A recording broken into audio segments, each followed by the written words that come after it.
Here's a little trick that you can use when you're using a send effect that you want to have on the tail of some particular instrument, but not necessarily on the content of it. By this I mean, listen to the saxophone here, and you will hear the delay. I'm going to loop this little section. You'll hear the delay all over the saxophone while it's playing, because it delays into the next part.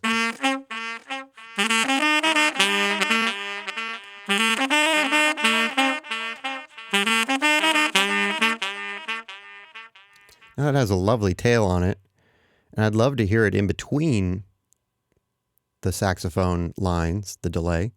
I'd love to hear that in between the saxophone lines, but not necessarily while it's playing. So I'm going to open up, and here's a little trick. This works great on a vocal as well. When you want the vocal to stand out, but then have a bunch of delay stuff happening on it at the same time. Check this out. This is on the return track, delay, EQ. Put the compressor on here, and I'm going to sidechain the compressor to the saxophone track. All right. So what this says is that whenever the saxophone is playing, adjust the volume of this return track down. That'll turn down the delays while the sax is playing, and then once it's done playing, it opens it up so that the delays can be heard. Clever, clever, clever. I'm going to use the opto setting for this, as it's kind of, I like the kind of sluggishness of the opto compressor for this particular application. Let's play with these settings a little bit and try and make the saxophone stand out by itself.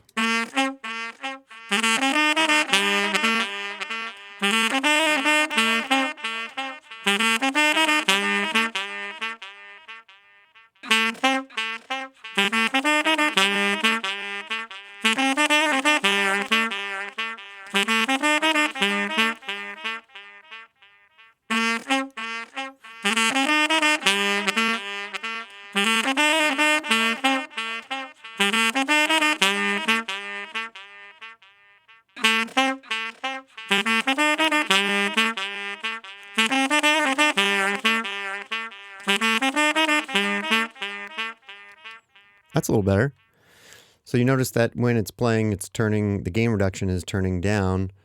This is based not on the delay coming in, it's based on the sax track. So whenever the sax plays, it turns down the delays. Interesting.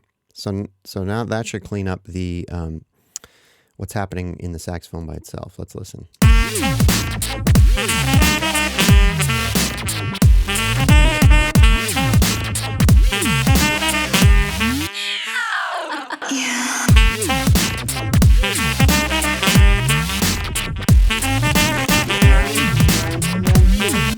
You can hear when I bypass that compressor, it just gets pretty cluttered pretty quickly.